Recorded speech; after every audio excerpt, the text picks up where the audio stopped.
Thank you, Pat. Welcome back to the Real Estate Radio Hour, understanding that Pat was celebrating a big birthday He this did, week. the big 5-0. Did you know that, Andy? Yeah. I did not. Yeah, he looks like he's 21. He does. Yeah, he was in Florida for a landscaping, I don't know, what do you have, a seminar or a convention? Slash vacation. So I think he was trying to sneak away, so we didn't get him on that big 5-0. Well, he's over the hill now. As it's a landscape term. Yeah. He's over the hill. Literally. But he's going to Florida. Gee, I've matched that up. Maybe, Exactly. Okay. Anyway. I don't know if you remember a He's show a great guy. almost 3 years ago. He's a great guy, but we had a show, and remember, I don't know if you remember this, but we had about 3 or 4 calls on blueberries and raspberries. You're right. I do remember ever that. Since then, I've been calling them Blueberry. So happy birthday, Blueberry. All right, very good, Pat. Yeah, it's good guy. Pat Remick is whom we're speaking about.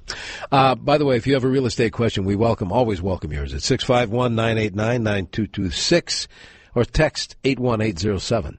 Let's go to Bob in Hopkins. Bob, everybody's listening. Thanks for waiting.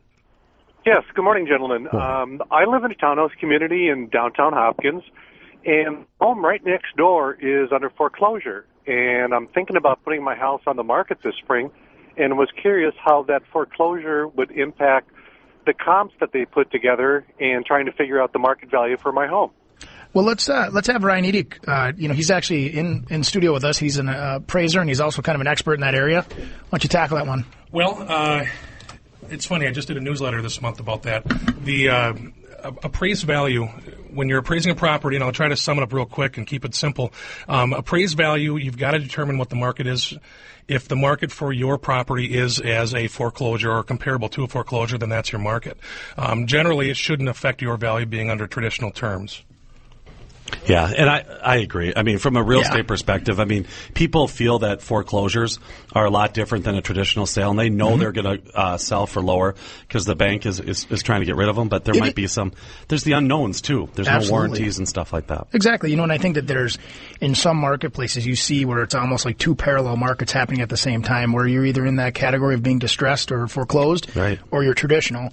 And you and I both know with our buyers and our sellers that the buyers are recognizing that now. They're willing to pay a little bit more for something that's nice in a nice area, a house that's been loved and lived in. Yep. Looks a lot different than one that's been distressed and had the appliances stripped out and, Right. I was kind of chuckling when that question came because now I'm kind of going, I'm being reminiscent now because of the birthday thing. But, my very first show that I was on the radio, we had, I remember when I first did it, and I had a script exactly what I was going to say, word for word. And someone called in, and it was almost the same identical question. And I'm like, and I was talking about something else, what? Get your house ready? I couldn't answer it, and you saved me. I did. Yeah, you did. How did I do that? You pulled me out of it. You went to a commercial. But anyways. When in doubt, take a break. Yeah. Please take a break. Yeah. My parents probably remember that. Yeah, exactly. Anyways, let's talk about investments. Yep. Investment properties. I know that I think when people think about investments, that hey, we're gonna make a ton of money. I mean, a lot of wealth has come from real estate investments. Well, yeah, that was the old Andrew Carnegie. He said that that 90% of all millionaires became so through owning real estate. And usually, Warren Buffett's the same way. He says, when something feels, like everybody's getting away from it, sometimes that's the time to get back into that market. And from an investment perspective, though, the one thing you can't argue with is that right now with the cost of money, the cost of the houses, and the rates of the rentals, it's literally one of the best cash flow markets that we've ever seen in the history of real estate. It really is. So when you say cash flow, we're talking about, hey, what we pay against it and what we end up getting and what we're getting back. It's the amount that you net after expenses and debt service. So that's, all of your basically operating expenses, your debt service, of course. Right. Yeah, we've seen a lot of that, and I get a lot of calls on owning the townhomes were kind of a big thing, where people were making, on a $100,000 townhome, which used to be $180,000, where they were getting about $1,400-1,500 on it, and their payments were $700. I mean, doubling their money, and that was just. I mean, I remember buying investment properties. I've been doing it since 1990, and I mean, if I broke even, I was pretty happy, I was just going to get into it and get the equity. Well, do you remember back in the day? I mean, when we were selling investment properties, the buyers didn't seem to care about what the cost of the property was.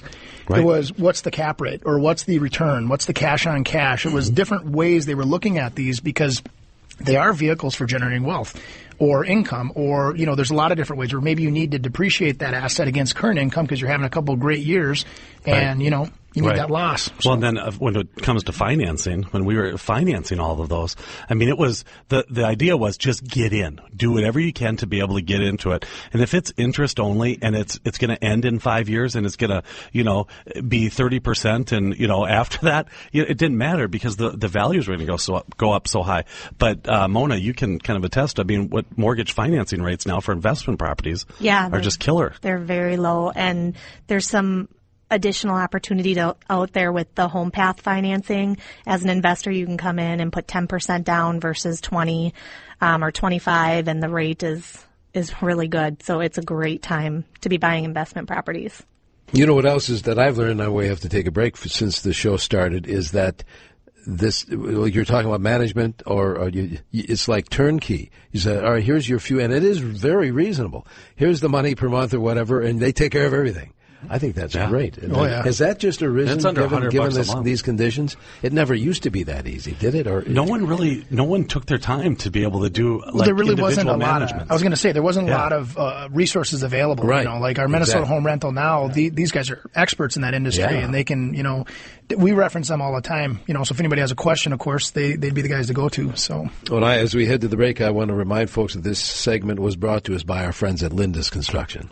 All right, we'll come right back again. If you have a real estate question, we now have another half hour of the show to go. By all means, 651-989-9226, or send everybody a text at 81807. 28 is our temperature. Overnight tonight in the Twin Cities, if you haven't heard, we'll be in the midst of a winter storm warning. You stay tuned to WCCO.